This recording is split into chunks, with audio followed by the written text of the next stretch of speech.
И к актуальной статистике по коронавирусу в Коми 53 новых случая заражения. Выздоровевших и умерших за последние сутки от COVID-19 в нашем регионе нет. Вот как эти данные и другие новости республики прокомментировал исполняющий обязанности главы Коми Владимир Уйбов в своем традиционном видеообращении. Уважаемые жители республики, добрый день. После непродолжительной разлуки продолжаю информировать вас о ситуации. Вчера, 13 сентября, состоялись выборы главы Республики Коми, депутатов Госсовета, представительных органов муниципалитетов. Спасибо всем, кто пришел на избирательные участки и выразил свою позицию.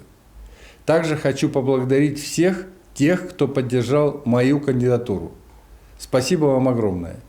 Сделаю все для того, чтобы оправдать ваше доверие. Что касается эпидемиологии.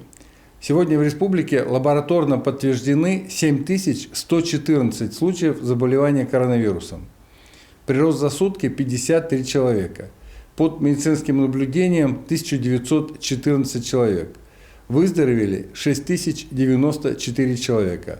За сутки мы сегодня не выздоровели, накапливаем выздоровление на следующие дни. С завтрашнего дня, 15 сентября, вводятся очередные послабления в режиме повышенной готовности. На всей территории республики возобновляют работу бассейны. Кроме того, в Усинске с завтрашнего дня разрешена работа спортивных клубов, фитнес-центров и других физкультурно-спортивных организаций. Но, конечно, при строгом соблюдении всех противоэпидемических мероприятий. Хочу пояснить. При том, что у нас действительно последние дни, и вы это видите по цифрам, начался прирост заболеваемости ковидом, тем не менее мы вводим послабление в виде того, что открываем бассейны. Это связано с тем, что вот за прошедшие полгода наука сделала достаточно много исследований в части, как себя ведет ковид во внешней среде, в том числе в воде. Доказано, что в хлорированной воде, именно такая вода у нас в бассейнах, вирус практически не безвреден и не размножается. Поэтому смело можете посещать бассейны. В городах и районах республики начали работу передвижные пункты вакцинации от гриппа. В минувшую субботу и воскресенье они работали на площадях рядом с домами культуры, торговыми центрами. Причем передвижные пункты вакцинации будут работать не только в райцентрах, но и выезжать в села и поселки. Это сделано для того, чтобы жители республики не тратили время на поход в поликлинику, а могли в выходной день сделать прививку. Для этого достаточно иметь при себе медицинский полис и паспорт. Сейчас самое оптимальное время для такой прививки, чтобы к сезонному подъему заболеваемости уже сформировался необходимый иммунитет.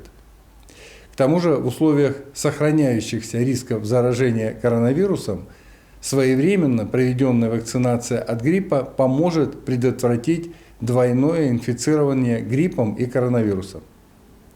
Поэтому призываю вас подумать о своем здоровье и пройти вакцинацию. Детские музыкальные школы республики получают новые музыкальные инструменты в рамках нацпроекта «Культура». На эти цели направлено более 30 миллионов рублей. Музыкальные инструменты уже получили детские музыкальные школы Сыктывкара, Эжвы, Вуктыла, Воркуты, Ухты, а также Республиканский колледж искусств. Например, для Ухтинской музыкальной школы номер 1 благодаря нацпроекту удалось приобрести концертный рояль, фортепиано и акустические гитары, а также театральные кресла, учебные материалы и интерактивную доску.